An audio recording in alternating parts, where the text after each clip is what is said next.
হয়, আচলতে চৰকাৰী হিচাপে আঁচনিটো কৰিব লাগিছিলে, কিন্তু যিহেতু চৰকাৰী আঁচনি কৰিবলৈ গ'লে এই দুখীয়া ৰাইজৰ ল'ৰা ছোৱালীখিনি শিক্ষা লোৱাত অলপ অসুবিধা হ'ব, কাৰণ পলম হৈ যাব। ইমান পলমকৈ ৰখাটো সম্ভৱ নহয়। সেইকাৰণে আমাৰ স্কুল কৰ্তৃপক্ষই নিজাববীয়াকৈ এই শাকোখন আজি তৈয়াৰ কৰিছে। ক'ৰ পৰা ক'লৈকে যায় এইটো? ভোকামাৰী, দুয়োটাই ভোকামাৰী, ইপাৰে সিপাৰে দুয়োখিনি ভোকামাৰী, কিন্তু ভোকামাৰীৰ পৰা একেবাৰে কুৰিবিল হাওৰাগুৰি লৈকে যায় এই ৰাস্তাৰে মানুহ, যাৰ কাৰণে সেই মানুহখিনি যদি আহিব লগা হয় স্কুলত, তেতিয়াহ'লে বহুত ৰাস্তা ঘূৰি আহিব লাগে। হয়তো সিফালে ভোকামাৰীৰ পশ্চিম ফালে এটা দলং আছে, সেইও কাঠৰ দলং, সিমান এটা ভাল নহয়। আৰু যদি সেইটো দিন আহে তেন্তে ইয়াৰ পৰা 2 কিলোমিটাৰ পূবেৰে আনন্দ বাজাৰেদি ঘূৰি আহিব লাগে।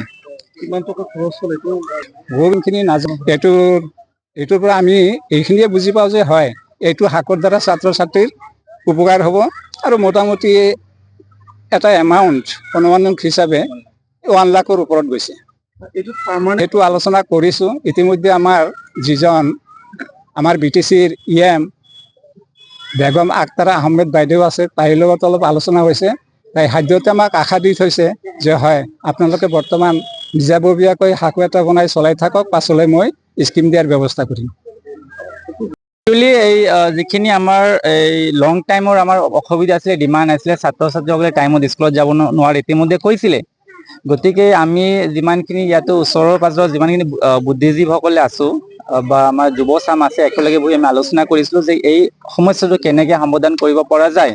আৰু সেই ক্ষেত্ৰত আমি আমাৰ আছাম পাব্লিক একাডেমীৰ যিখন আমাৰ ইয়াতে প্ৰাইভেট স্কুল আছে, গোটেইখিনি ষ্টাফে মিলি আলোচনা কৰি ইয়াতে সিহঁতৰ নিজৰ যিখিনি চেলাৰীৰ পৰা এটা অংশ ইয়াতে ডনেট কৰিছে।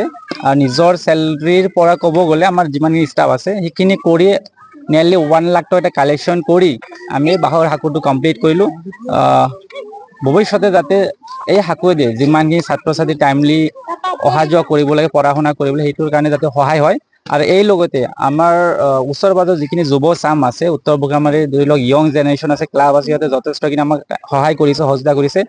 আৰু যিখিনি কামখিনি ধৰি লওক 1 মাহত বা 15 দিন সময়ত হ'ব লাগে, কিন্তু ৰাইজৰ সহযোগিতা অনলি 3 ডেজত, 3 দিনত গোটেই কামখিনি আমি কমপ্লিট কৰিবলৈ পাইছোঁ।